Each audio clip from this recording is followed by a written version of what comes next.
Welcome to Wide Receiver One, a Blue Wire podcast presented by WinBet. And I'm the host, Chris Carter, Pro Football Hall of Famer. And today I'm talking to Chicago Bears wide receiver, Allen Robinson. The Detroit native was drafted in the second round in the 2014 NFL Draft to the Jacksonville Jaguars.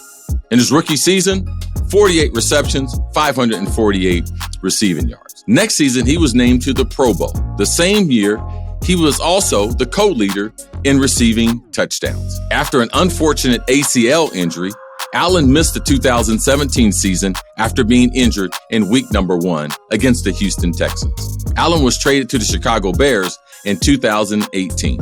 He made a name for himself with that franchise. He's put up back-to-back 1,000-yard seasons despite having tremendous quarterback challenges, and he's been quietly making a name for himself and making changes in that Chicago community. Allen began his Within Reach Foundation when he was first with the Jacksonville Jaguars, which supported kids' education, but turned into feeding those kids in Chicago schools during COVID-19 pandemic.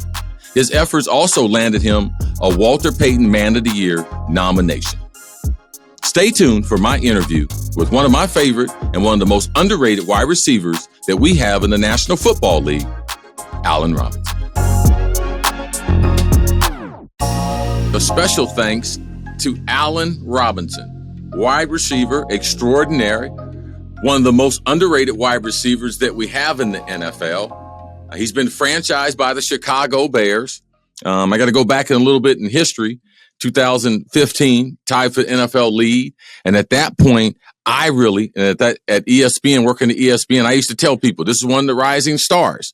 Then he had a knee injury, quarterback inconsistency, changed teams, came to Chicago as a free agent, and things have been inconsistent since he's been there. But I don't want you to start where you are right now. I want to go back to the kind of to the hood. I want to go back to Detroit, D-Town. I know you're very, very fond of it, where you came from. And you're like a lot of athletes. When you get midway through high school, you have some good mentors and coaches and stuff around you, and they start really putting the hammer down on you that you have the potential to be special. And you got to step up your academics. You got to step up your conduct. You got to grow up a little bit. Was that very, very similar to you around those ages, around 14, 15, 16 there in Detroit? Yeah, man, that was the exact age. You know, again, I had went to public school my entire life, and going into high school, my parents wanted me to go and have a change of scenery, you know, and they were very, very, very adamant about that. For me, I didn't. I wanted to stay around, you know, the area with my friends, you know, people I grew up with, and things like that. What part of Detroit was that? Yeah, so I grew up on the west side of Detroit, around McNichols and like the Outer Drive area, you know, and then I moved to Southfield. So for me, growing up in that kind of area and being around, you know, that environment, and it was what I was used to, you know, again, from competing in, you know, PAL early on, that was what I was accustomed to, you know, again. So for me to go to high school, I went to high school about an hour or so from where I live, maybe an hour and some change. Went to an all boys prep school, you know, which was totally different different from me. You know, I remember I was in the 8th grade. A little culture shock to you, right? Very much so. I remember I was in the 8th grade and my dad took me up there and they had like a 7-on-7 for like the incoming freshmen. Well, it was like the incoming freshmen and like some of the JV guys and varsity guys. And I did not get out the car. Me and my dad, man, I don't even want to say I think what my dad did to me then, man. But man, me and my dad had it out for me because I did not get out the car. I did not want to go to that school. I didn't want any part of it. And there's probably a number of reasons. This wasn't because you didn't think you can compete, but it's a totally different world going from the west side of Detroit to trying to go to all. They probably had a uniform code.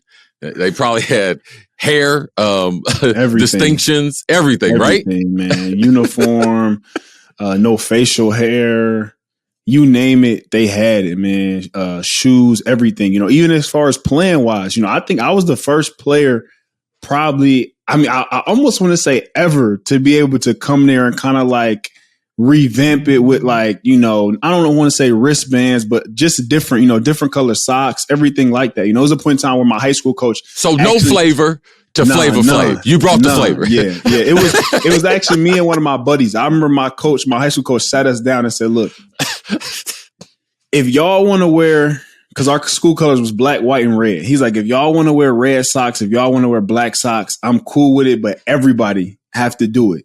Mm-hmm. So they went out, and then we had like team socks for like red socks for our red uniforms, black socks and stuff like that. You know, even on the basketball side, when it came to team shoes and stuff like that, you know, I feel like that my kind of group of guys were kind of to the forefront of that, which I think changed the entire kind of culture of my high school a little bit. I don't want to take a lot of credit for it, because I know it's a ton of good dudes that came before me that went high major and stuff. But, you know, I think I definitely added a little bit to that.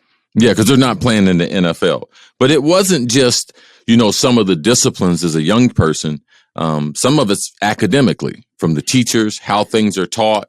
How did that help assist you? Because a lot of times people know what we need because they know where we're going more than we do.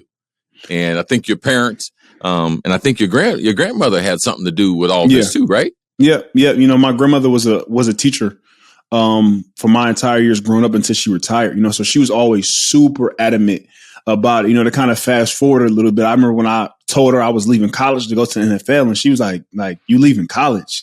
And I'm like, yeah, like I'm leaving.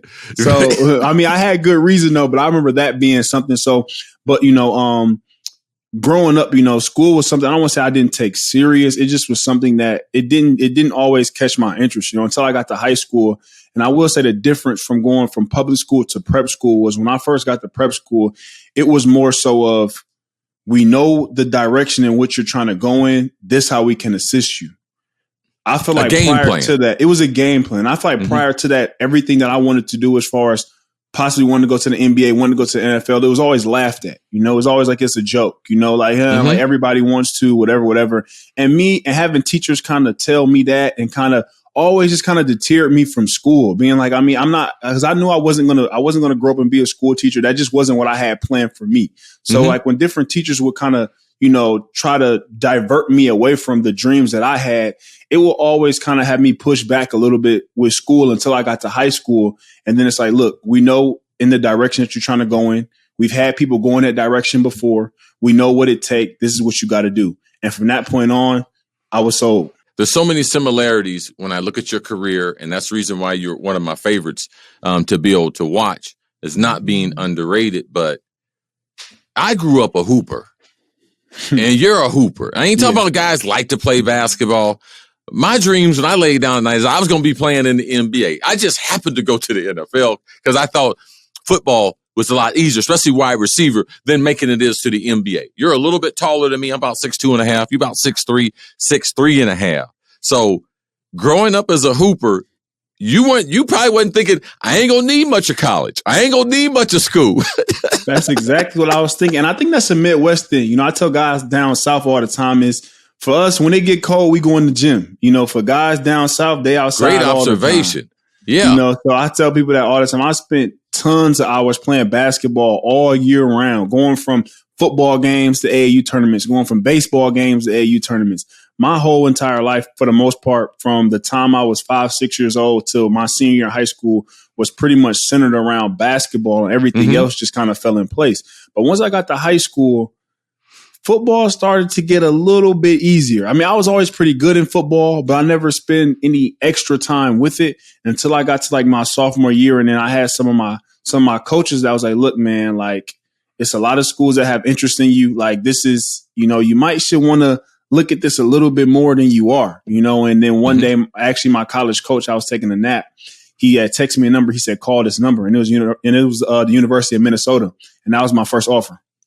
Wow. And that's when things started to change. About halfway through high school for me, and I grew up in Ohio, not too much different than Detroit, small town outside of Cincinnati. But football started becoming easier because the football coaches started letting me play basketball, started throwing me a lot of jump balls and things like that I enjoyed on the basketball court, like catching an alley-oop, dunking on someone. So I started getting a lot of attention because I was first team All-American in high school and like fourth team All-American in basketball. My biggest problem, Alan, was my brother was in the NBA at the time. So my brother was playing for the Pacers after being drafted, by the Lakers. So give me some of the stories or one of the stories that changed what you thought about as far as basketball and potentially playing football. Was it a coach? Was it a recruiter? Because I had Ohio State's coach come to me and tell me when I was 17 that he had never told a kid this before. But if I wasn't starting for the Buckeyes that next year, when we opened the season, that he would be shocked. And that's when I started saying, if I could start as a freshman, then, man, I could have a great career. And then they started, at that time, the USFL was originating. So you had two choices of where you go. So those are the things that kind of swung me. Give me the things that kind of swung you from being a hooper to I'm going to go play football for a legendary coach in a legendary school. Yeah, so for me, it was one of my high school coaches, Coach Phil. Even, I still work out with him today. Even this summer, me and him got a lot of work in. But he would always tell me that my interest level would shift at some point in time. He would tell me that, and as I kind of got up in high school, I was always pretty dominant, I would say, on the basketball court when it came to obviously like high school stuff. And then once I would get out on the circuit, things would be a little bit different. Now, you playing against these league guys and these 5-star guys who are now. Oh, you went to did you go to 5-star camp? No, I didn't. But just playing on the circuit, man. Okay, yes. Some of the best kids in the country. Where you're talking 6'5" point guards, 6'6" point guards. You know what I'm saying? Guys who are on the wing now are 6'6", 6'7". I remember playing against a kid named LaQuentin Ross, who was from Mississippi. He was a 6'7" swingman. And at the time, I'm probably 6'1", 6'2". And then on the contrary to that, I would go to 7-on-7s, and I'm a big receiver. I'm like, you're a giant. Yeah, I'm the LaQuentin Ross or the whoever else who's on the wing at receiver now. I'm the big athletic, can do it all, can move, can jump. I'm that guy on the field, and as I continue to go about it, it was tough for me when it was my senior year in my last game in high school. It was tough to put the sneakers down, but I knew the decision I was making, and I knew it was the right one. Who were the schools that recruited you in football? And ultimately, why did you choose Penn State? So it came down to really like Illinois, Penn State, Cincinnati, Syracuse, Michigan State wanted me to play cornerback. And there was a few other schools that wanted me to play defense as well. I didn't want to play defense. I played DB in high school, and I think I was decent at it. I just wasn't too comfortable with playing the position. I wasn't comfortable enough to be able to bet on the rest of my career, going into college, playing in that position. I felt very natural as a receiver. I knew the ins and outs. And then actually my high school quarterback went to Penn State the year before I did and was the first black quarterback to ever start as a true freshman as well for Joe Paterno. Amen. You mentioned Joe Paterno, and I had a number of teammates from Middletown High School that went before me to Ohio State. They had legendary Earl Bruce. He's not Joe Paterno, but in the football world, he was definitely a big name. And I wanted to stay close to home. What made you decide to give up basketball? And I could see why, with some of the other choices, why you chose Penn State. But I haven't met a guy that didn't go to Penn State that they didn't choose it because Joe Paterno. And unfortunately for you, the guy who recruited you, unbeknownst to you, that there was an investigation that was already taking place that would be full bloom in your freshman year. What was your initial reaction to the news about Joe Paterno being involved in a child sex scandal? Yeah, man. So I'll kind of go back a little bit. So choosing Penn State was a decision that, again, I chose because I knew I wanted, and I knew that I could play. Along with my high school quarterback being up there the year before I did. And even when I committed, it's funny because I came home and my dad was a little bit upset that I committed to Penn State. He kind of wanted me to wait and possibly decide on if I wanted to go to Michigan State or not as well. But then once I got up to Penn State, knowing that I could play, I didn't redshirt. I didn't play as much as I wanted to as a true freshman, but as the season kind of progressed, I started to play more and more and more. And ironically, we were coming up from a bye week, and I'll never forget it. And then one of my buddies texted me about a possible investigation, and I was like, I didn't think too much of it. Like, it's not going to be too much at all, just something that's kind of going to blow over. And then lo and behold, once we got up there, Monday, it wasn't too crazy with media. Tuesday was pretty crazy. Wednesday was extremely crazy. Thursday, we had a team meeting. Joe Paterno told us that he was resigning as our head coach. And for me, again, it was all pretty crazy because that actually was the week that I was supposed to start. And also the receiver coach that I had was involved in it as well. So he had to resign as well. So then we had an interim receiver coach come in, interim head coach come in. And at that point in time, we was, I think, number 7 or 8 in the country, and we had only lost to Alabama. So I remember that. And we had 3 games left. It was against Nebraska, Ohio State, and Wisconsin. We knew we win 2 out of 3. We possibly could go to the Rose Bowl. Good chance we go to the Rose Bowl. We win all 3. It's a possibility that we may be in the mix to go to a BCS game. Maybe the national championship if we win a rematch against Alabama, wasn't it? Yeah, potentially. Yeah. So, and for all of that to come down that week, man, it was crazy.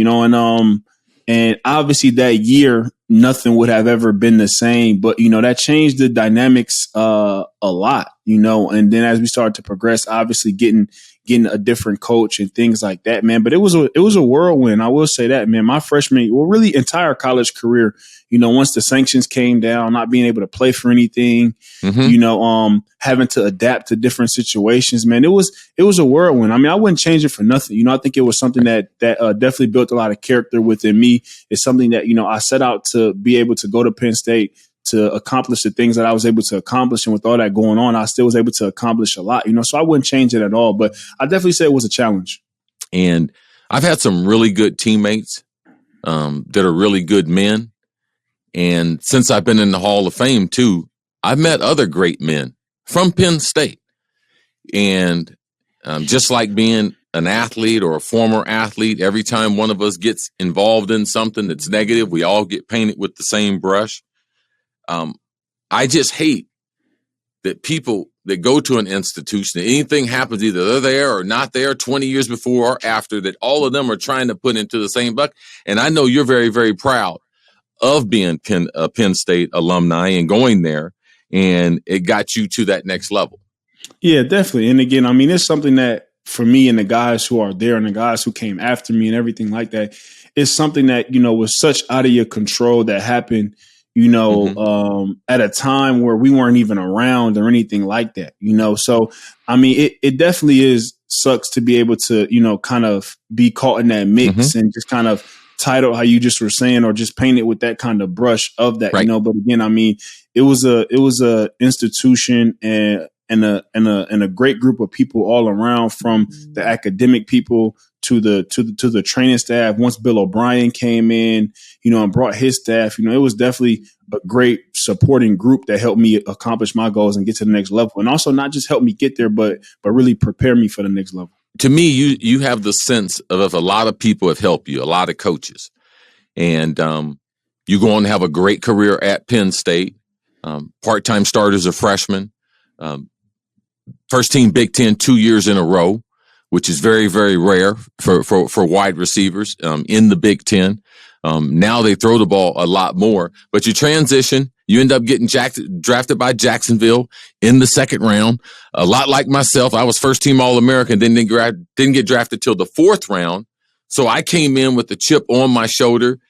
Tell me about your draft day experience and you being projected, because I think you were projected a top 45 player, and then I wouldn't call it slipping, but being in the 2nd round, I know you thought you were a first rounder.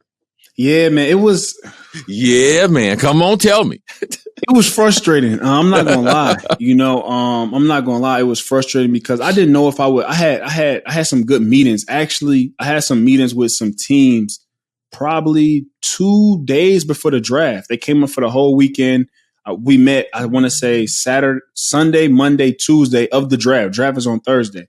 So with that team, I thought for sure it's a good chance because they were drafting at the bottom of the 1st round. I thought it's a possibility I may go at the bottom of the 1st round. Yeah, we might as well have some fun. Let's go ahead and reveal these teams, because the legendary scout Gil Brandt, he called me in my agent's office. Said, Chris, we got the 20th pick in the 1st round. We're going to take you. And they hung up the phone. I was like, okay. Man, the first round went, second round went, third round went. I'm sitting there waiting on the floor. I said, man, there must be some news out there or something. But go ahead, give me some of it. So tell on them. So at the time, it was Carolina, and they come up, bring the receiver up to Detroit. We meet for 3 days, a little bit on the field, but more so just kind of on the board, just talking, dinner, getting in the classroom, going over plays, just the normal football one-on-one stuff. But again, I mean, was Ricky Prohl their wide receiver coach then? He was at the time. He was.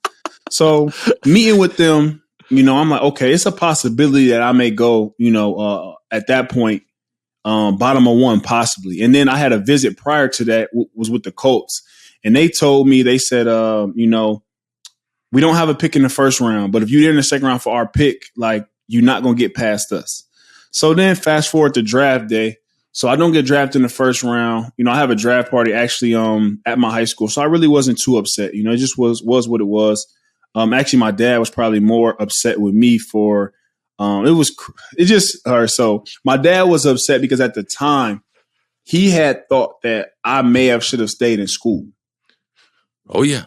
So now we're at the draft. The draft. So it's so far. So I'm kind of frustrated because that's so in the past that, and he's frustrated. So it's a lot of tension there. So now we go into day 2. I'm just going to interrupt you. Everyone wants you to go back to school, but they don't understand those mat drills in the winter. All that conditioning, all that BS them coaches going to give you for your last year. Man, I'm getting ready to get to the league. Go ahead. And as well as that for myself, because I had met with my coach because I was going to come back. I was going to come back. I had met with my coach after the season in like December. Obviously, we didn't have any bowl games or anything like that. So I was going to come back. And then I remember telling my mom that like I was unsure. My mom in certain situations, I can kind of talk to her and she'll give me her true opinion. So I was talking to her and I was like, man, like, I don't know. Like I don't know what I should do, and she just told me to pray on it. That's what she would tell me. So then again, I mean, I prayed on it. I asked God to send me a sign. I'll never forget it. Maybe a week and a half, 2 weeks after that, New Year's Eve, Bill O'Brien calls me and says he's leaving for the Houston Texans. So for me, I said, oh, it's a no-brainer then. So at that point in time. It's amazing how we interpret God's signs. Yeah. I'm not going to lie, man. I'll never forget. I told God, I said, send me a sign. And as I'm just going about my normal, Bill O'Brien, so random, calls me New Year's Eve, says he's going to Houston Texans and taking that job. Mm-hmm. Immediately, I'm in the car with my buddies. It's New Year's Eve. We're getting ready to hang out a little bit. From that point forward, when he left, I said, that's it for me too. Next day, I woke up. That night, you probably had a little tab like you was a pro. Man, that night, let's get some bubbly, guys. This is it. I'm out of here. And I know my buddies there never forget. Because you always tell the little homies first. Yeah, and mind you, we in the car together, and the call comes through, and I tell them, turn down the music. It's an 814 number calling me. And I answer the phone, and it's Coach O'Brien. He's like, I'm leaving to take the Houston Texans job. Right when I get off to the phone, they asked me, like, yo, who was it? I was like, it's Coach O'Brien. He said he was leaving. I said, I'm out. And I think I end up tweeting, it's State College. It's been real.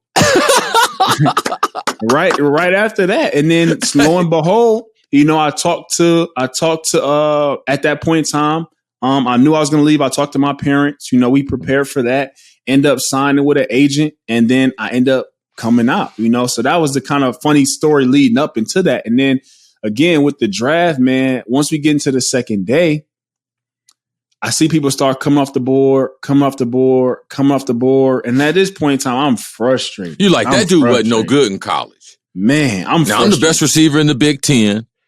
It's one of the top 1 or 2 conferences. Yep. Like, this just ain't even right. Maybe it's Penn State. These people don't respect me. All this stuff going through your mind, right? Yep. And then I actually left my draft party. I just went and took a little walk. I went and I'll never forget. It was like a little spot outside. And I just sat down on it was like a little curb. I just sat down on the curb. I'm just tracking the phone for my draft. One of my coaches texted me, asked me if I was good. People kind of text me, making sure I'm straight or whatever. So I'm tracking the draft on my phone. Indianapolis Colts pick come up. My phone rings. As soon as my phone ring, I'm thinking like, okay, they said that they wasn't going to let me get past this pick. Andrew Luck is there. T.Y. was there at the time. Reggie Wayne was there at the time. I'm like, that's not a bad situation to come into at all. You know, I had took a visit there. I had met some of those guys as well. I answered. They like, it's Jacksonville. And I'm kind of like, it's Jacksonville. And they had just drafted my boy Marquise Lee earlier in the draft. So right when we get off the phone, they're like, we're drafting you. Congratulations. I talked to the head coach. As soon as I get off the phone with them, I call my agent immediately. And I'm like, yo, Jacksonville just called me and said that they were drafting me. Like, he like, yeah, they just traded up to get you or whatever. So then at that point, I didn't know anything about Jacksonville. I hadn't visited there or anything like that. All I knew was that Marquise Lee had got drafted there as well, and that they also drafted Blake Bortles the year before that. So like the whole next day after my draft, my boys is at my crib. They like Googling the roster, seeing who on the team, trying to figure out, you know, what Jacksonville is like and stuff like that. So that was your experience going to Jacksonville. Yep. And that was a good experience for you because as a young player, you know, a lot of people say, well, man, send me to a team that's winning. If I'm a young player, send me to a team that I can play. Because you could be on a winning team and not get developed the right way, or only be a special teams player and never get the opportunity to be a starter. So being thrust where you were with a bunch of young receivers, only a few veterans there, what did that opportunity provide you being introduced to the NFL? Man, it gave me a beautiful opportunity. You know, I'm a person that I always look at like, if I'm going to be tossed into something any kind of way, I don't want to just dip my toe in. You know, just throw me into the fire. Let me learn. Let me adapt. Let me get better. And from that day forward, you know, from me being drafted, stepping in, me, Marquise Lee, Allen Hurns, I'll never forget it. After week 2 or week 3, all 3 of us started pretty much the rest of the season. You know, we started 3 rookies at receiver. And we was all learning from each other. We had a rookie quarterback, 3 rookie receivers, you know, but it was a chance where I tell people all the time, it's nothing like being able to judge yourself on film and actual game film and being able to see what I could and couldn't do, being able to see the pros and cons to my game, being able to see how I could get better. You know, I'll never forget, you know, halfway through the season, I had kind of struggled early on running 7 stops. And by not 7 stops, but 9 stops. So by the time it got to like week 7, week 8, I'll never forget it, man. We were opening the game with me running 10, 12-yard stop routes, you know, and I'm really getting it, you know, really learning the route tree, learning how guys are playing in the NFL, being able to get that. But I got that. I'm talking 60 plays a game for the entire season, which helped me develop so much. And that led you to 2015 having a spectacular season, tied in the NFL as far as touchdowns. Earlier in my career, I remember tying with Jerry Rice, I think in my 3rd year. And before I transitioned to Minnesota, I was in Philadelphia. But for you, that success that you did have there, subsequently you had an injury, but ultimately you transitioned where you hit free agency. What were you thinking about when you hit free agency and why? Because there was a number of teams that had put in substantial offers financially. Like you were going to be set for a long time as far as money after this contract, but you decided on the Chicago Bears. Yeah. So, you know, coming off that 2015 year and then going into 16, I want to say I had like 885 or something like that. You know, it was a crazy year. We fired our offensive coordinator like week 6 or something like that. Week 7, you know, he's a guy who I had a great relationship with, who was calling the plays for the best year I had ever had. You know, and then later in that season, we fired our head coach. So it was a lot going on in my 3rd year. And I would say that something that I learned from in that year was, I would say for one of the few times in my career, for whatever reason, I had felt bad for myself a little bit with everything else that was going on. And after that year, I told myself I would never do that again.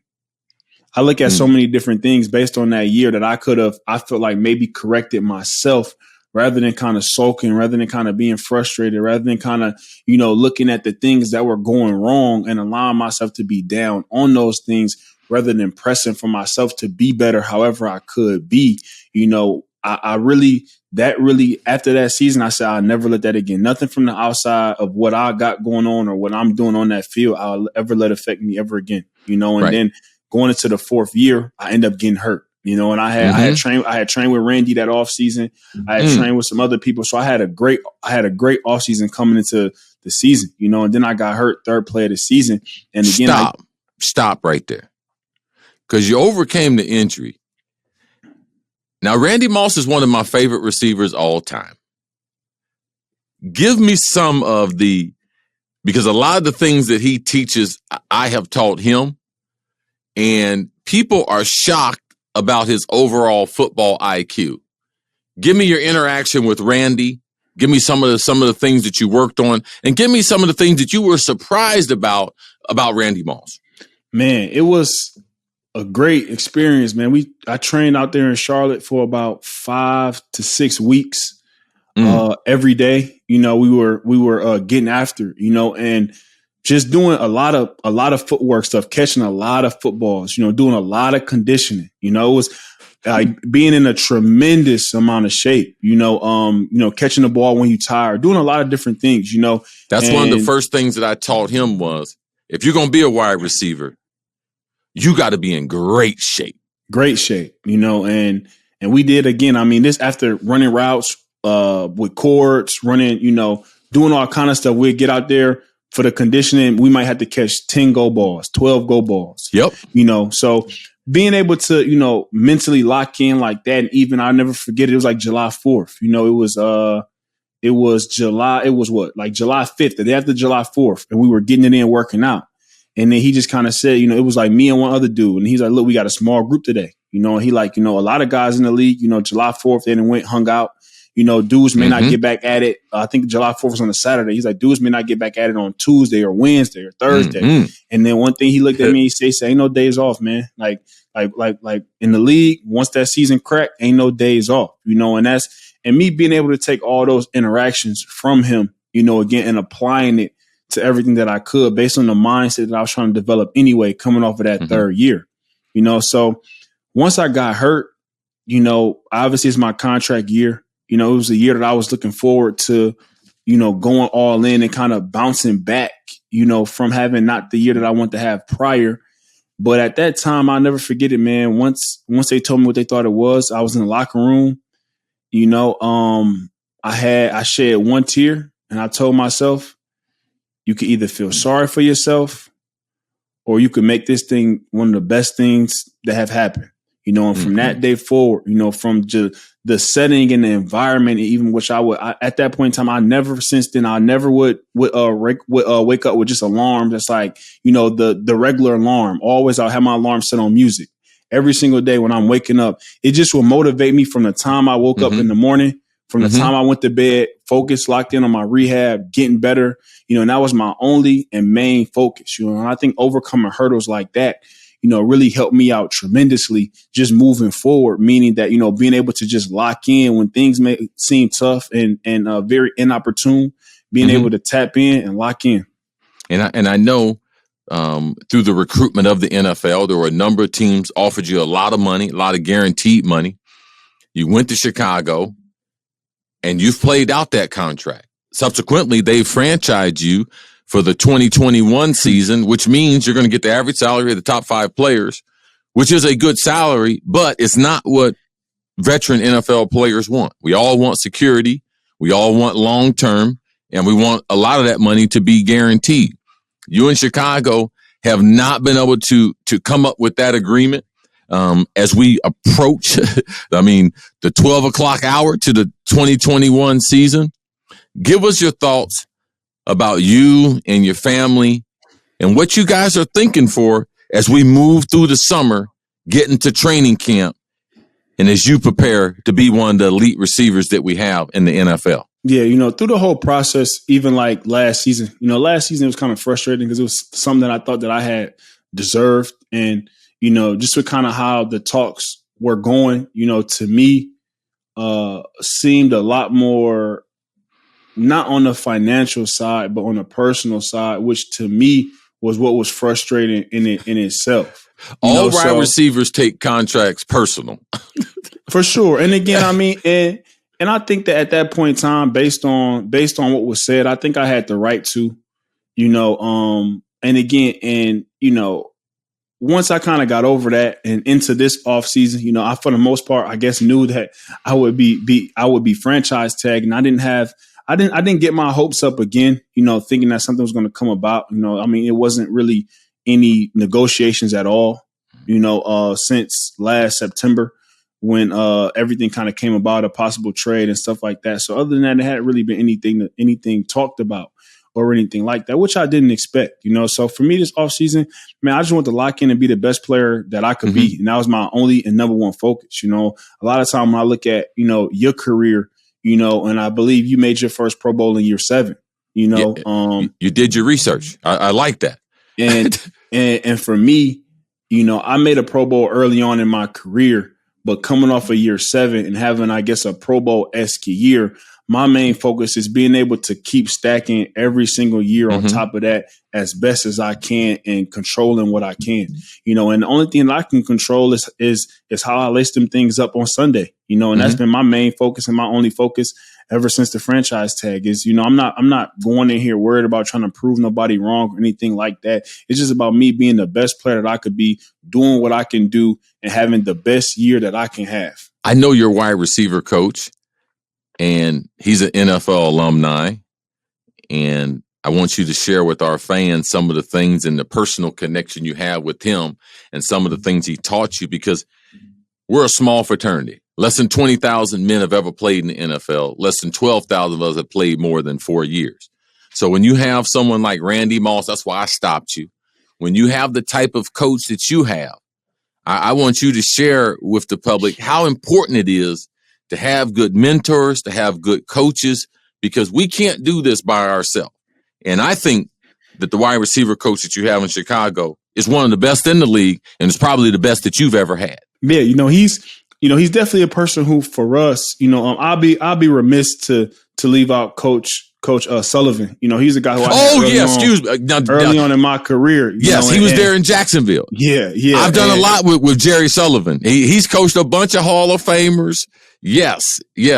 No disrespect to Coach Sullivan there. I gotta show the respect to the Godfather, man. I feel like for a raw athletic kind of receiver, he a dude who tightened up the bolts on my game each and every day, from footwork to whereas it would even be annoying and frustrating, until finally I really understood, the footwork in which I needed to have, which has really helped mold the player and game that I have today, as far as being a route runner, being a consistent guy who can get off the line, being able to run any route and make any cut, So I definitely gotta pay homage to him. But Coach Furry is a guy for me who makes sure that, not make sure that I push myself every day, but definitely challenges me with something each and every day, which I'm a person who I always like. I try to go into every week of practice, really every day, and say, what do I want to get better at today based on the film yesterday? It may just be something as small as pad level when I'm tired, or, one specific route, or whatever the case may be, where I know today, if I got this dagger, I'm going to make sure I'm at 20 yards, no more, reducing on every single dagger they call. So that's kind of how I keep myself motivated, and he knows that, and he makes sure he's challenging me with stuff like that each and every day. And I know part of that challenge has been to be a great leader in that wide receiver locker room, because that's very important to him. But also it is communicating with the quarterbacks and sometimes working with young quarterbacks. You're in a situation that almost all your career, you've worked with young quarterbacks. And that's part of the reason why you're underrated. And that's part of the reason why you have inconsistencies, because young quarterbacks are inconsistent. You guys have a great athlete, great young prospect in Justin Fields, first-round draft pick from the Ohio State. I've watched every snap that he's taken in college after transferring from Georgia. What are some of the things that you have seen? And if Chicago, I know they got to offer you the right money, what would be some of the promising things that you guys as a combination could bring to Chicago, a combination like they haven't seen? Like, they haven't done right by the quarterbacks in Chicago, and they haven't invested in their wide receivers. So you and Justin Fields, Allen, can get that done. Tell me what you see. I would say number one, for him being a young guy coming to NFL, he's a leader.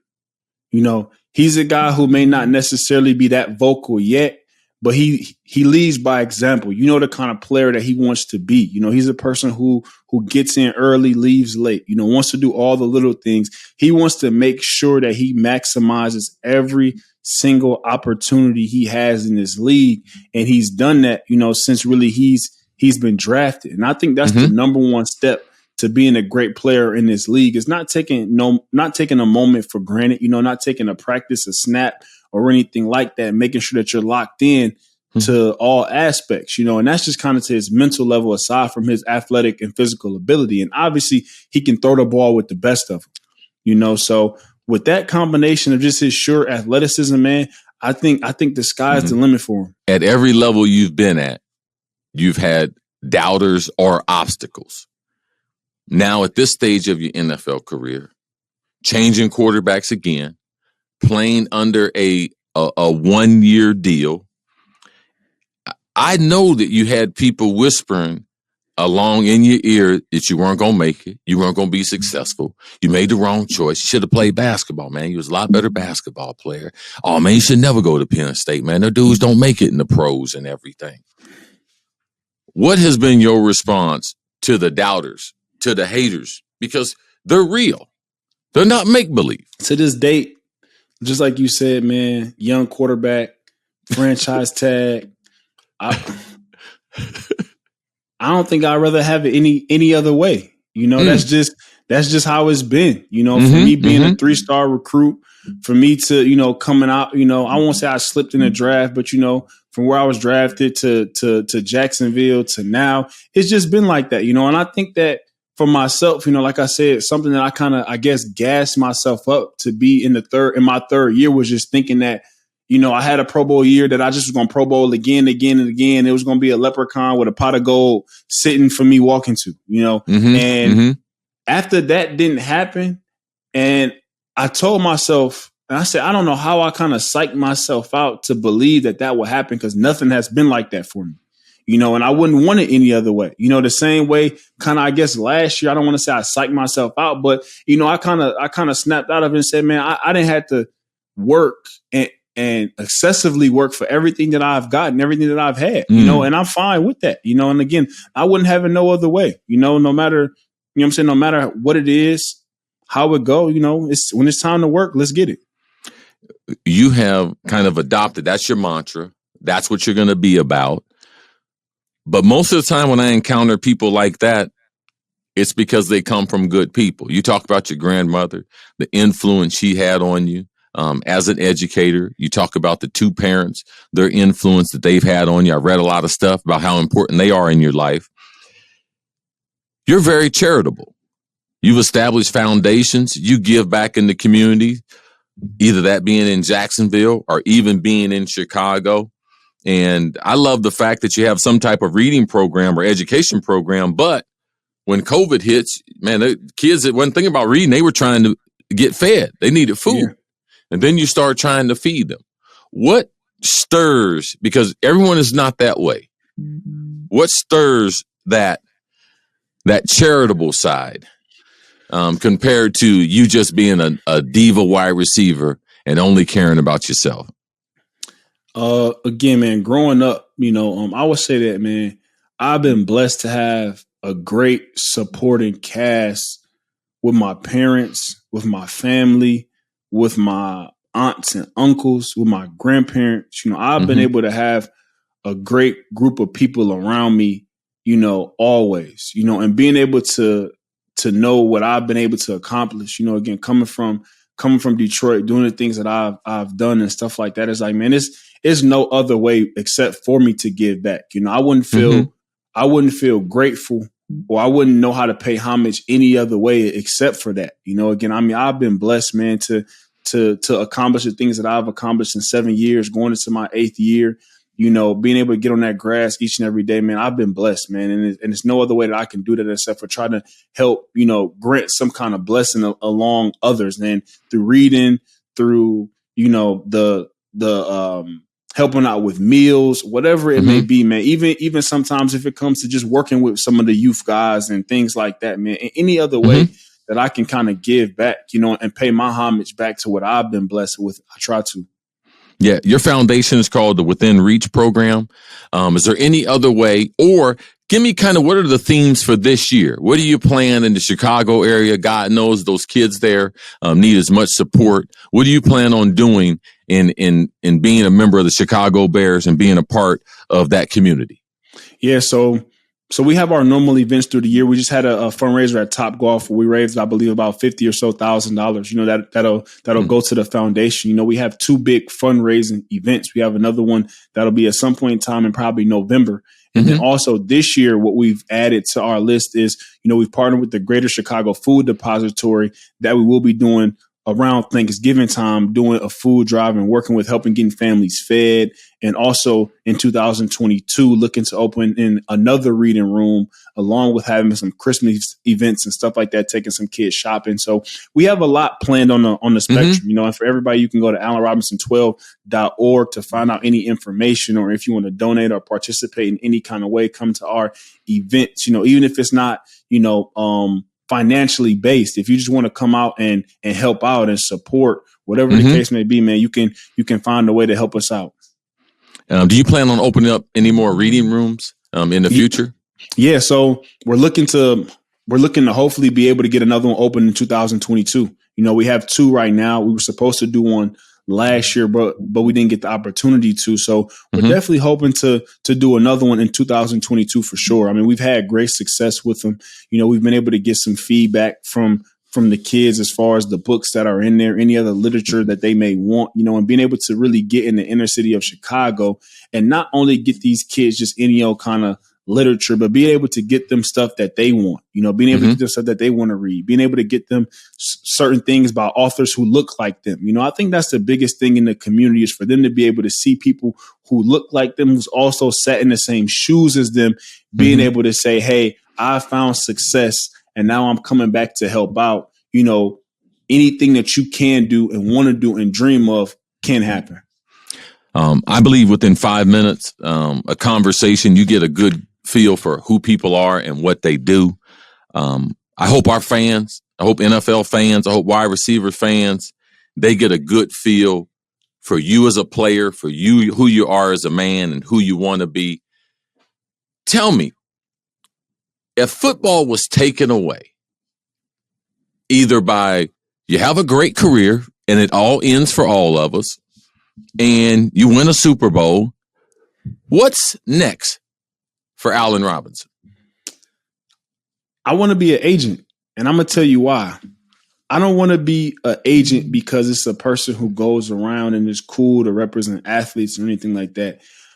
I was really touched by the great Eugene Parker, who was my agent, and the impact that he had on me as an African American agent, and also to my family. You know, this is a family of me and my family who we didn't have any experience with NFL or agents or anything like that. So for somebody to be able to take me in, not only as a client, but as a person, and educate me and my family on generational wealth and how that looks and how to accumulate that, you know, the best way to go about things, you know, being able to really educate me and help me and my maturation as not only a football player, but more so as a man. You know, that was something that I really, you know, have taken, you know, since the day I signed with Eugene, and God rest his soul, but he's a person who's had a tremendous influence on me and my family. And I would be remiss to say that, you know, a lot of the knowledge and stuff that I have when it comes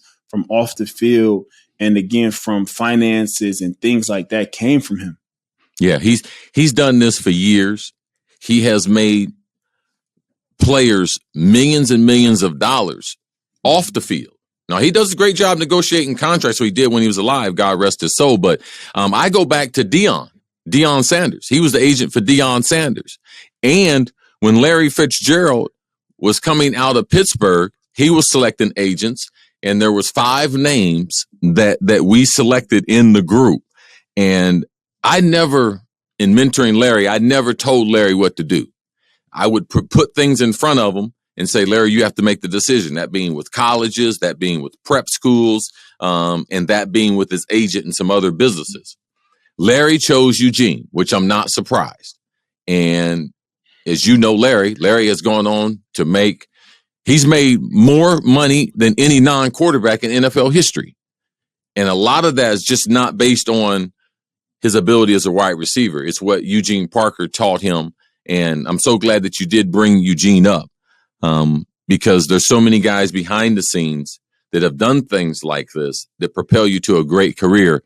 And we need more people like yourself that have that experience, that we as young athletes need that direction. And I'm sure that you can make a great impact on changing young people's perspective for the next generation. Because that's really what it's about, man. It's not just about, for myself doing it, like I said before, because it's cool. It's being able to sit there with, again, people who come from the same demographic that I come from very similar backgrounds that I come from, being able to tell them, man, that not only do you have an opportunity of a lifetime for yourself and playing the game that you love, but you have an opportunity of a lifetime to change your whole family's trajectory from now forward. For you, your kids' kids, for whatever the last name is on the back of your jersey, for those people that you live for and play for, to never have to go through some of the things that not even that you went through, but your grandparents and people like that. I look at all the time, I think back to, my grandparents are from Alabama, and I think about,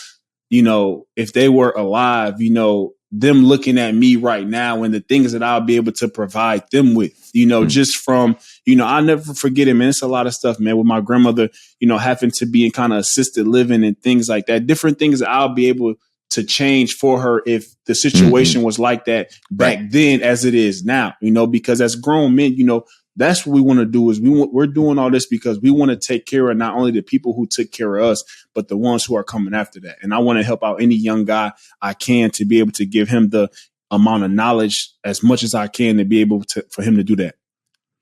And he's Allen Robinson, and I'm Cris Carter, and that's why we have him as a guest on Wide Receiver One. You're an amazing human being. I knew you were a good football player. I appreciate it. And I was cheering for that guy for the Bears, and now I'll be cheering for the man.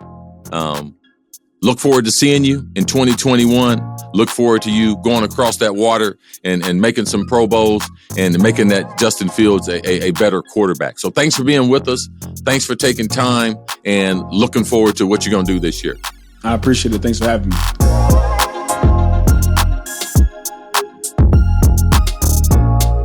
Huge thanks to Allen Robinson, and thanks for listening to Wide Receiver One, a Blue Wire podcast presented by WinBet.